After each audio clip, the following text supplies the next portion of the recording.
Assalamu alaikum everyone. I am Miss Mavish, lecturer of logic and reasoning.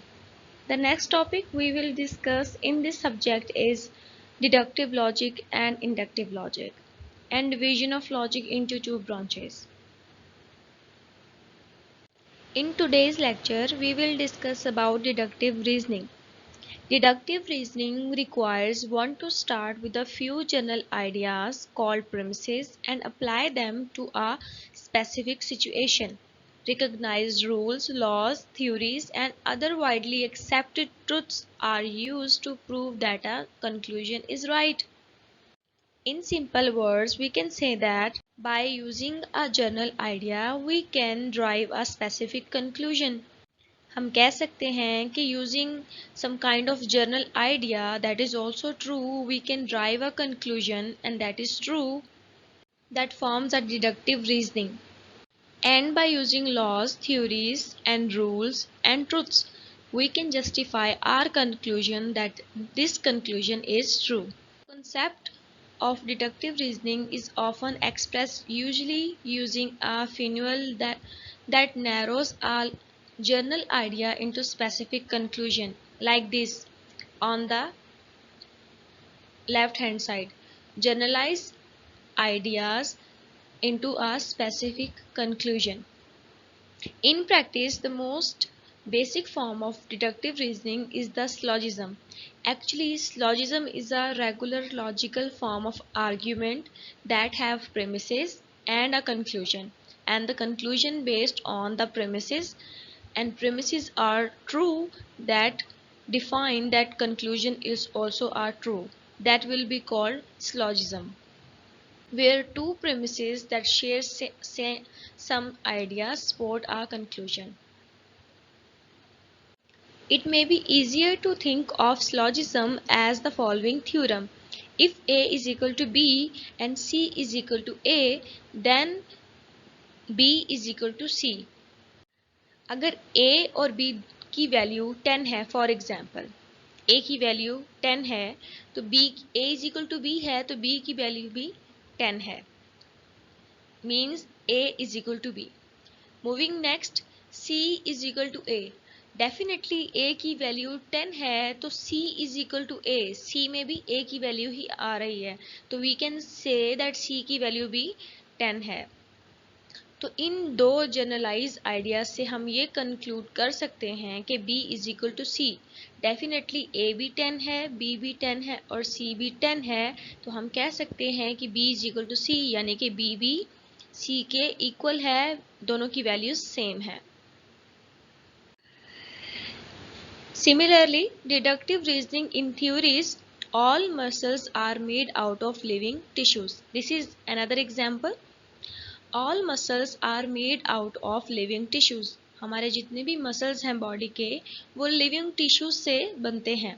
All human have muscles और हर human जो है वो muscles रखता है. We can say that therefore all humans are made out of living tissues. That is true. हम कह सकते हैं कि जितने भी ह्यूमन बीइंग्स हैं वो लिविंग टिश्यूज से मिलके बने. तो these two premises conclude our conclusion that is true based on these premises. These premises are true and the conclusion is also true. Note that the previous paragraph states that the premises prove the conclusion, not justify it. Deductive reasoning is meant to demonstrate that the conclusion is absolutely true based on the logic of the premises. हम कह सकते हैं कि premises conclusion को prove तो करती हैं लेकिन जस्टिफाई नहीं करती, और डिडक्टिव रीजनिंग एक ऐसी रीजनिंग है जिसमें कंक्लूजन को ना सिर्फ प्रूव किया जाता है बल्कि जस्टिफाई भी किया जाता है. Compare the following syllogisms. There are two examples given. We will see them one by one. The first is all musical instruments makes sounds. जितने भी म्यूजिक के इंस्ट्रूमेंट्स हैं वो साउंड प्रोड्यूस करते हैं. This is premise number 1. Aeroplane make sounds. Aeroplane भी sound produce करता है. Premise number 2. Conclusion is therefore aeroplanes are musical instruments. तो हम कह सकते हैं कि एरोप्लेन भी एक म्यूजिकल इंस्ट्रूमेंट है. जो कि गलत है। ऊपर की दी गई प्रीमिसेस से हम कंक्लूजन ड्राइव तो कर रहे हैं, लेकिन वो कंक्लूजन ट्रू नहीं है।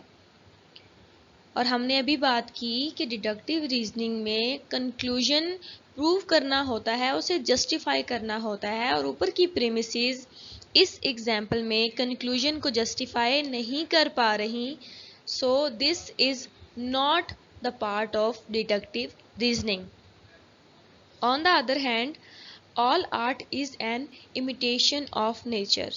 जितना भी आर्ट है वो नेचर से इंस्पायर होके बनाया गया है, या उससे अखज़ किया गया है, या नेचर की नकल की गई है। इमिटेशंस मीन्स उससे इंस्पायर किया गया है या उस चीज़ से निकाला गया है, नेचर से। तो हम कह सकते हैं कि जितना भी आर्ट है वो नेचर की एक्चुअली नकल है। दैट इज़ ट्रू, ये सच है। म्यूजिक इज आर्ट, म्यूजिक भी एक आर्ट है। Premise number 2, that is also true. Conclusion is therefore music is an imitation of nature. तो हम कह सकते हैं कि जो म्यूजिक है वो नेचर की ही नकल है या नेचर से ही अखज़ किया गया है। ये कंक्लूजन ट्रू है बिकॉज ऊपर की दी गई प्रेमिसेस ना सिर्फ प्रूव कर रही हैं कंक्लूजन को, बल्कि उसे जस्टिफाई भी कर रही हैं। और हमें कैसे पता चलेगा एक कंक्लूजन सही है या नहीं है? हमने पिछले पैराग्राफ में बात की थी, we will use laws, theories and truths to justify the conclusion.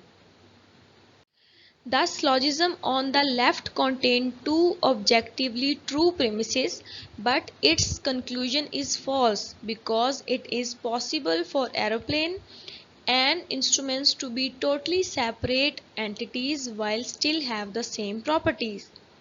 जैसे मैंने पहले बात की कि लेफ्ट हैंड साइड पे जो एग्जाम्पल है वो गलत है, उसकी कंक्लूजन फॉल्स है बिकॉज प्रीमिसेस कंक्लूजन को जस्टिफाई नहीं कर पा रही, जबकि दोनों प्रीमिसेस जर्नलाइज हैं और वो सेम जो प्रॉपर्टीज हैं उन्हें शेयर करती हैं। On the other hand, the syllogism on the right takes premises that overlap and uses them to prove that a statement is definitely true. Deductive logic versus inductive logic. हमने अभी तक deductive logic की definition पढ़ी है और हमने deductive logic को explore किया है। That states the premises supports and justify the conclusion. That also states that if the premises are true, the conclusion should also be true. Let's see with examples. हमने ये examples पिछले lecture में भी देखी थी, हम इनको दोबारा देखते हैं और ये देखना चाहते हैं कि इन एग्जाम्पल्स में से कौन सी एग्जाम्पल्स हैं जो डिडक्टिव लॉजिक में आती हैं। Example number 1, there is smoke therefore there is fire. वहाँ पे धुआं था तो हमने अखज़ कर लिया या हमने कंक्लूजन निकाला कि वहाँ पर आग है। इस एग्जाम्पल में एक प्रीमिस है और एक कंक्लूजन है।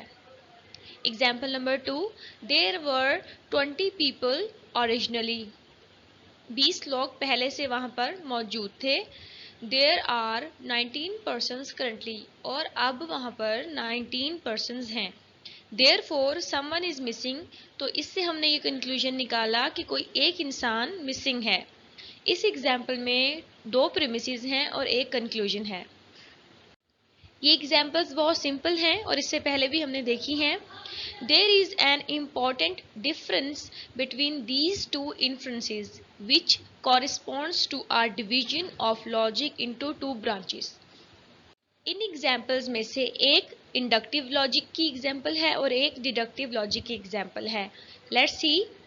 We know that the existence of smoke does not guarantee और ensure the existence of fire. हमने कहीं पे भी अगर धुआं देखा तो हम श्योरिटी से नहीं कह सकते कि वहां पर आग लगी है, कोई और रीजन भी हो सकता है। It only makes the existence of fire likely और प्रोबेबल। हो सकता है कि वहां पर आग हो, लेकिन ये 100% श्योर नहीं है। Thus also inferring fire on the basis of smoke is reasonable. लेकिन धुएं को देख के उसकी बेस पर आग का कंक्लूजन देना बिल्कुल रीजनेबल है, इट इज नेवरथलेस फैलिबल। लेकिन ये गलत है क्योंकि हम 100% श्योर नहीं है कि वहां पर आग है या नहीं है। तो हम कह सकते हैं कि फर्स्ट एग्जाम्पल है वो डिडक्टिव लॉजिक में नहीं आ सकती, बिकॉज हमने बात की थी कि डिडक्टिव लॉजिक में प्रेमिसेस प्रूव करती हैं कंक्लूजन को और कंक्लूजन को जस्टिफाई करती हैं। लेकिन इसमें कंक्लूजन तो निकल रहा है लेकिन हमारी प्रेमिस जो कि एक ही है वो कंक्लूजन को जस्टिफाई नहीं कर पा रही और हमारा कंक्लूजन 100% श्योर नहीं है। In so far as it is possible for there to be smoke without there being fire, we may be wrong in asserting that there is a fire. हो सकता है कि किसी और वजह से धुआं हो, हम ये श्योरिटी से नहीं कह सकते कि वहां पर आग है। Consider argument means example number 2. In that argument, if the premises are in fact true, then the conclusion is certainly also true. Or to state things in subjective mode, if the premises were true, then the conclusion would certainly also be true. Still another way of stating things, the truth of premises necessitate the truth of conclusion. जैसे हमने बात की पहले भी कि premises prove करती हैं और जस्टिफाई करती हैं कंक्लूजन को, और जब वो ऐसा करती हैं तभी वो डिडक्टिव रीजनिंग कहलाती है। If the premises are true, the conclusion should also be true. That is in example number 2. That proves that. The investigation of these sort of argument is called deductive logic. इस तरह की investigation और इस तरह के arguments deductive logic कहलाते हैं। It's mean the second example in our scenario is the example of deductive logic. अभी तक हमने बात की डिडक्टिव लॉजिक की। In deductive logic, we state that the premises proves and justify the conclusion, and if the premises are true, the conclusion should also be true. हमने बात की कि हम किसी भी जर्नलाइज आइडियाज से स्पेसिफिक कंक्लूजन मेक करते हैं और वो कंक्लूजन बेस करती है हमारे जर्नलाइज आइडियाज पे, मींस प्रेमिसेस पे। प्रेमिसेस ट्रू होती हैं और वो श्योर करती हैं और जस्टिफाई करती हैं कि जो कंक्लूजन है वो भी ट्रू है। अगर कंक्लूजन ट्रू है तो that is the example of deductive logic, and if it is not, that will be not called deductive logic. I hope आपको डिडक्टिव लॉजिक की समझ आ गई होगी कि डिडक्टिव लॉजिक क्या होता है। In next lecture we will discuss what is inductive logic. Thank you.